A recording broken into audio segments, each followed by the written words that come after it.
जय हिंद दोस्तों, कैसे हैं आप सब। उम्मीद करते हैं बढ़िया होंगे और स्वागत है आपका जेडीएस एजुकेटर के यूट्यूब चैनल पर। और भारतीय राष्ट्रीय आंदोलन के सेशन में हम आगे बढ़ेंगे। और आज जो टॉपिक मैंने रखा है, जो पॉइंट मैंने रखा है, आज हम गांधी इरविन समझौता पर बात करेंगे और इससे जो सवाल बनते हैं वो देखेंगे। उसके बाद से हम गोलमेज सम्मेलन पर बात करेंगे। पिछले सेशन में हम लोगों ने क्या पढ़ा? पिछले सेशन में हम लोगों ने दांडी मार्च, सल्ट सत्याग्रह पर बात किया था। उसके बाद से सविनय अवज्ञा आंदोलन पर भी बात किया था और उससे जो सवाल बनते हैं उस पर हमने चर्चा किया था। ठीक है, हमने देखा कि 12 मार्च 1930 को गांधी जी ने दांडी मार्च शुरू किया अपने 78 सहयोगियों के साथ। 141 मील की पद यात्रा करने के बाद वो 6 अप्रैल 1930 को दांडी पहुंचते हैं और हाथ में नमक उठाकर ये कहते हैं कि अंग्रेजों, हम तुम्हारे इस कानून को नहीं मानते। ठीक है, नमक सत्याग्रह के दौरान ही गांधी जी ने सरकार के सामने 11 सूत्री मांगे रखी थी और गांधी ने जो मांगे रखी, सरकार ने 11 सूत्री मांगों को क्या कर दिया, पूरी तरीके से नकार दिया। उसके बाद गांधी जी क्या कहते हैं कि घबराओ नहीं। तो स्टार्ट करते हैं सविनय अवज्ञा आंदोलन 6 अप्रैल। नमक सत्याग्रह के साथ ही 6 अप्रैल 1930 से ही सविनय अवज्ञा आंदोलन शुरू हो जाता है। उसके बाद ये गांधी को क्या कर लिया जाता है, यरवदा जेल से गिरफ्तार कर पुणे भेज दिया जाता है। ठीक है, बहुत सारे लोगों की गिरफ्तारी होती है। ठीक, उसके साथ ही साथ हम देखें तो सविनय अवज्ञा आंदोलन के दौरान ही गोलमेज सम्मेलन चल रहा था। यानी प्रथम गोलमेज सम्मेलन लंदन में चल रहा था, इसका आयोजन किया जा रहा था। तो प्रथम गोलमेज सम्मेलन कब हुआ? 12 नवंबर 1930 को प्रथम गोलमेज सम्मेलन हुआ। और इस सम्मेलन में भारत में जितनी भी पार्टियां थी और जितने भी समुदाय के नेता थे, सबको लंदन बुलाया गया था। ठीक है, लेकिन सविनय अवज्ञा आंदोलन के दौरान कांग्रेस के जो अधिकतर जो मुख्य नेता थे, अधिकतर लोगों को क्या कर लिया गया था, गिरफ्तार कर लिया गया था, जिस वजह से कांग्रेस ने प्रथम गोलमेज सम्मेलन में भाग नहीं लिया। और उस समय कांग्रेस का मतलब होता है भारत। क्या होता है? भारत होता था, यानी कांग्रेस का मतलब भारत। तो प्रथम गोलमेज सम्मेलन में कांग्रेस ने भाग ही नहीं लिया। इस वजह से जो प्रथम गोलमेज सम्मेलन था वो असफल हो जाता है। कुछ विद्वानों का कहना है कि बिना दुल्हे का बाराती इस सम्मेलन को कहा गया है।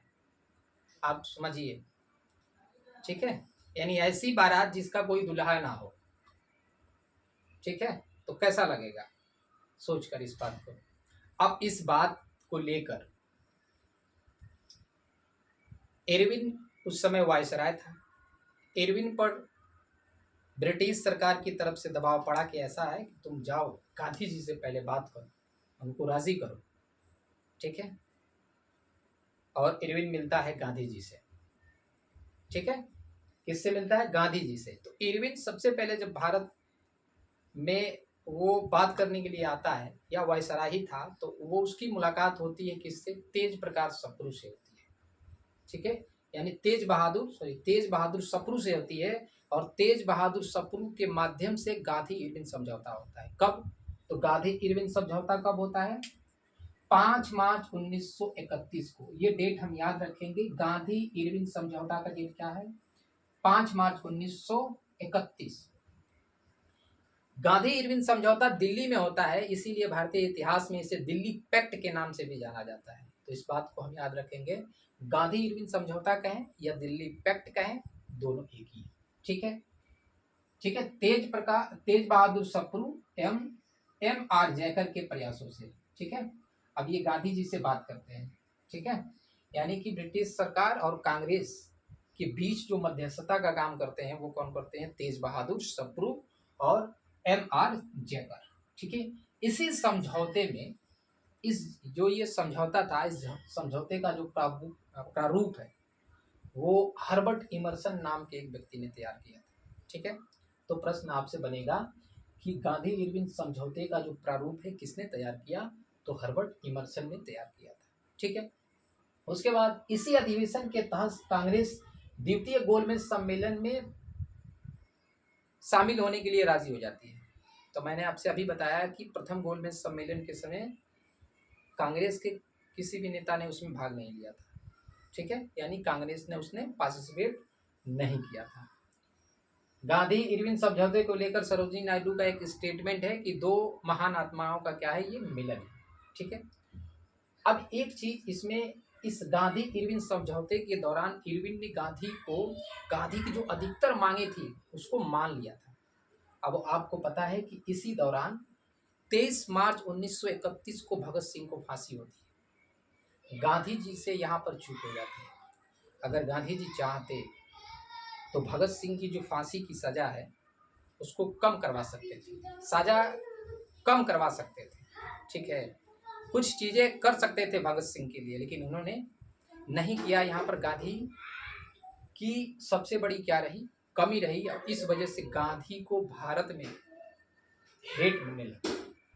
गांधी जब कराची अधिवेशन 31 मार्च 1931 को जब कराची अधिवेशन के लिए गांधी जाते हैं तो लोग गांधी को काला झंडा दिखाते हैं। क्या दिखाते हैं? काला झंडा दिखाते हैं और गांधी का विरोध करते हैं। ठीक है। तो उसके बाद हम फिर देखेंगे कराची अधिवेशन। तो कराची अधिवेशन कब हुआ था? 23 मार्च 1931 को, और जिसके अध्यक्ष बने वल्लभ भाई पटेल। ठीक है। इस अधिवेशन में क्या क्या मुख्य बातें हुई? तो इसी अधिवेशन में मौलिक अधिकारों का जो प्रस्ताव है उसे पास कर लिया गया, और कराची अधिवेशन का जो प्रारूप है वो JL नेहरू यानी कि जवाहरलाल नेहरू ने तैयार किया था। ठीक है। तो ये बात हमने समझा। तो हमने ये भी मैंने आपको बताया कि प्रथम गोलमेज सम्मेलन समाप्त हो गया। ठीक है। और गांधी इरविन समझौते के दौरान गांधी जी को इरविन की तरफ से बहुत क्या मिली थी, छूट मिली थी। गांधी जी से एक चूक हुई, भगत सिंह के बारे में उन्होंने बात ही नहीं किया। ठीक है। उसके बाद द्वितीय गोलमेज सम्मेलन होता है, क्योंकि पहला वाला तो असफल रहा और कांग्रेस द्वितीय गोलमेज सम्मेलन में भाग ली।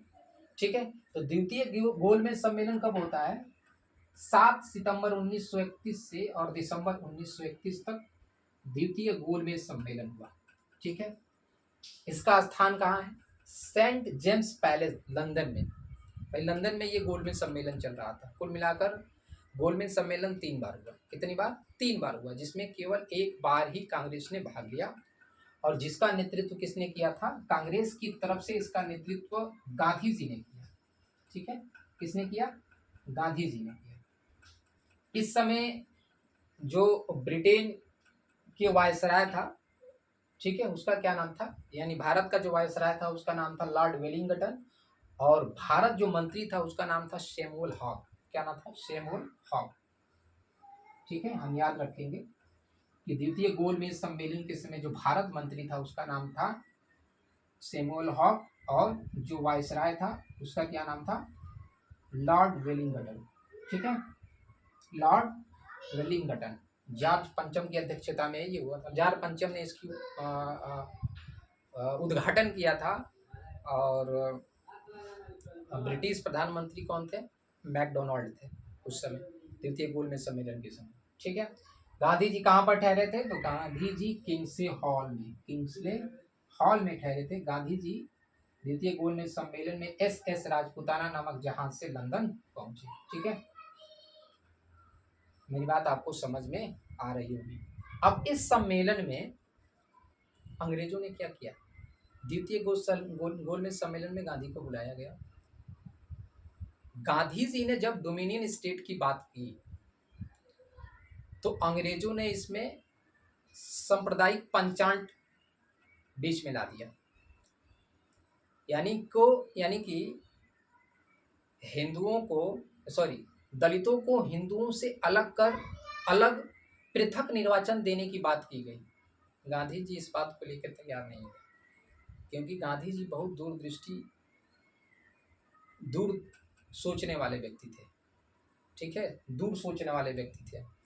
उन्होंने 1909 में देखा था कि मुसलमानों को पृथक निर्वाचन दिया गया था, सिखों को पृथक निर्वाचन दिया गया था, और अंग्रेज ये जानते थे कि जब भी हमें इनको तोड़ना होगा तो हम क्या करेंगे, राजनीति में धर्म की बात कर देंगे, और इससे जब धर्म की बात होती है तो भारतीयों की दिमाग जो होता है वो ब्लॉक हो जाता है, आपस में लड़ने लगते हैं। लेकिन गांधी जी इस बात को समझ गए थे। गांधी जी क्या करते हैं, उस बीच ये जो सम्मेलन है छोड़कर चले आते हैं। ठीक है, क्या होते हैं, छोड़कर चले आते हैं।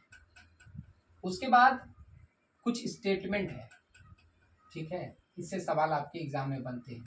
गांधी को अर्धनग्न फकीर किसने कहा? तो फ्रैंक मोरिस ने कहा था। फ्रैंक मोरिस ने गांधी को अर्धनग्न फकीर कहा था। कुछ किताबों में हमें विंस्टन चर्चिल का भी नाम आता है, ठीक है। और Winston Churchill second world war के दौरान क्या कहा था? देशद्रोही फकीर कहा था। तो जिस तरीके का ऑप्शन होगा आप उस तरीके का लगा सकते हैं ऑप्शन, ठीक। उसके बाद भीमराव अंबेडकर और तेज बहादुर सप्रू, ये दो ऐसे लोग थे जो तीनों गोलमेज सम्मेलन में भाग लिए थे। तो ये सवाल इंपॉर्टेंट है, ठीक है, कि तीनों गोलमेज सम्मेलन में किसने भाग लिया था? भीमराव अंबेडकर और तेज बहादुर सप्रू ने भाग लिया था, ठीक है। उसके बाद गांधी जी क्या करते हैं, द्वितीय गोलमेज सम्मेलन से भारत आते हैं, और दूसरी बार गांधी ने क्या किया, यहाँ पर द्वितीय सविनय अवज्ञा आंदोलन शुरू कर दिया गांधी ने। कब? तो जनवरी 1932 से और 7 अप्रैल 1934 का ये जो टाइम है, सेकेंड सविनय अवज्ञा आंदोलन यानी द्वितीय सविनय अवज्ञा आंदोलन 4 फरवरी 1932 से 7 अप्रैल 1934। इस समय जो भारत का वायसराय था उसका नाम था लॉर्ड वेलिंगटन। कांग्रेस को इस समय सरकार ने क्या कर दिया, अवैध घोषित कर दिया, और इस समय 1 लाख से ज्यादा नेताओं को क्या किया गया, आंदोलनकारियों को क्या किया गया, जेल में ठूस दिया गया, ठीक है। सरदार पटेल के साथ ही साथ सरदार पटेल को भी, गांधी जी को, सबको भी क्या कर दिया गया, इस समय गिरफ्तार कर लिया गया, ठीक। उसके बाद हमने देखा कि अंग्रेजों ने इसमें क्या किया था, कैमरल अवार्ड की बात किया था द्वितीय गोलमेज सम्मेलन में, ठीक। अब इस बात को लेकर भीमराव अंबेडकर और गांधी जी आपस में टकरा जाते हैं, ठीक है। तो जब सांप्रदायिक पंचांग की बात करें, जिसको हम पूना समझौता भी कहते हैं, तो पूना समझौता कब हुआ था? 16 अगस्त 1932 को हुआ था, ठीक है। इसकी घोषणा किसने की थी? तो प्रधानमंत्री रैमसे मैकडॉनल्ड ने की थी, ठीक है। इसमें दलितों को हिंदुओं से अलग कर पृथक निर्वाचन देने की बात की गई थी, ठीक है। लेकिन अंग्रेज यहाँ पर क्या करना चाहते थे, भारतीयों को एक साथ लड़ाना चाहते थे, जाति के नाम पर, धर्म के नाम पर, भाषा के नाम पर, शुरू से करते आ रहे थे, ठीक है। लेकिन अंबेडकर जी को समझाया गया, ठीक है, तो अंबेडकर जी बाद में इस बात को मान जाते हैं। उसके बाद से अब इस समय फिर क्या हुआ था, इस समय गांधी को यरवदा जेल में बंद किया गया था, और वहीं पे गांधी जी इस बात को लेके, पूना पैक्ट को लेके, यानी पृथक दलितों को पृथक निर्वाचन को लेकर आमरण अनशन पर बैठ जाते हैं। और वहीं पे क्या होता है, गांधी और अंबेडकर के साथ पूना पैक्ट होता है, ठीक है। यानी अंबेडकर ने गांधी को दलित विरोधी कहा। इस बात को लेकर अंबेडकर ने गांधी जी को क्या कहा, दलित विरोधी कहा था। गांधी और अंबेडकर के मध्य 24 सितंबर 1932 को पूना पैक्ट होता है, ठीक है। उसके बाद से प्रांतीय विधान के सीटों की संख्या 71 से बढ़ाकर और 147 कर दी जाती है। यानी कि प्रथम निर्वाचन को समाप्त कर, और जो प्रांतीय विधानसभा था उनमें दलितों के लिए जो सीट थी 71, उसको बढ़ाकर 147 कर दिया जाता है, ठीक है। उसके बाद गांधी जी दलितों के उत्थान के लिए हरिजन सेवक संघ की स्थापना करते हैं, और इसके अध्यक्ष बनाए जाते हैं घनश्याम दास बिरला, और इसके सचिव बनते हैं अमृतलाल ठक्कर, ठीक। तो आज की क्लास में हमने इतना ही देखा, फिर मिलेंगे कल की क्लास में। नमस्कार।